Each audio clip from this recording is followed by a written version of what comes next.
A. Unsur bauran pemasaran. 1. Pengertian bauran pemasaran.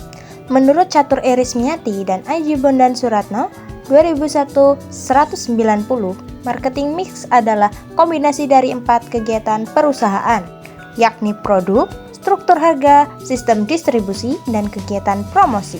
Menurut Ratih Huriyati, 2005-42, bauran pemasaran atau marketing mix merupakan unsur-unsur internal penting yang membentuk program pemasaran sebuah organisasi.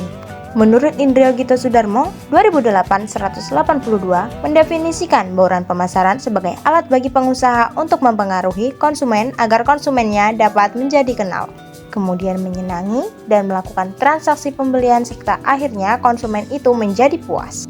Berdasarkan definisi-definisi tersebut, dapat disimpulkan bahwa marketing mix terdiri atas himpunan variabel yang dapat dikendalikan dan digunakan oleh perusahaan untuk mempengaruhi tanggapan konsumen dalam pasar sasarannya.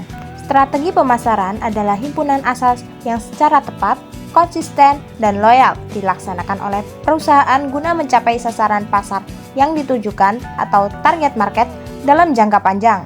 Strategi bauran pemasaran atau marketing mix menetapkan komposisi terbaik dari keempat komponen untuk dapat mencapai sasaran pasar yang dituju sekaligus mencapai tujuan dan sasaran perusahaan. 2. Penerapan bauran pemasaran. Pengambilan keputusan di bidang pemasaran hampir selalu berkaitan dengan variabel. Dalam hal ini, marketing mix menjadi sangat penting karena dapat digunakan sebagai alat praktis. A. Pengenalan faktor pasar. Tekanan utama dari marketing mix adalah pasar yang menjadi sasaran akhir produk yang ditawarkan oleh perusahaan. Selain itu, marketing mix juga memantau keadaan pasar terhadap berbagai macam alternatif harga, promosi, dan distribusi. B. Pelaksanaan.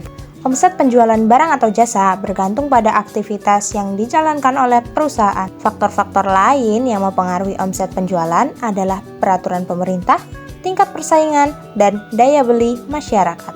C. Harus seimbang. Dalam melaksanakan marketing mix secara umum, advertensi atau iklan dan kualitas produk harus diusahakan dalam keadaan yang seimbang. Meskipun advertensi adalah hal yang penting, tetapi melaksanakan advertensi secara besar-besaran tanpa usaha memperbaiki kualitas produk akan membuat hasil yang dicapai kurang memuaskan.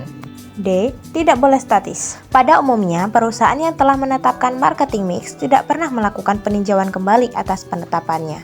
Oleh karena itu, marketing mix tidak boleh bersifat statis, tetapi harus bersifat dinamis dan sesuai dengan perkembangan pasar.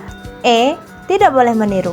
Dalam melaksanakan marketing mix, perusahaan tidak boleh meniru perusahaan lainnya, karena situasi dan kondisi perusahaan yang satu dengan yang lain tidaklah selalu sama. F. Harus bertujuan jangka panjang. Dalam melaksanakan marketing mix, sebaiknya diusahakan untuk mencapai tujuan jangka panjang. Adapun tujuan jangka pendek sifatnya lebih untuk membantu dalam mencapai tujuan jangka panjang. Dengan berfokus pada tujuan jangka panjang dalam menetapkan marketing mix, kestabilan perusahaan akan lebih terjaga.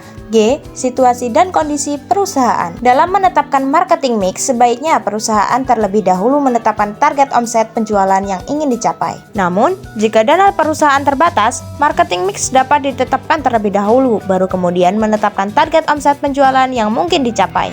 H. Berdasarkan pengalaman. Menetapkan marketing mix berdasarkan pengalaman-pengalaman yang lalu pada umumnya akan memiliki peluang sukses yang lebih besar. Dengan mempertimbangkan pengalaman, perusahaan akan lebih sadar akan kekurangan dan kelemahan advertensinya.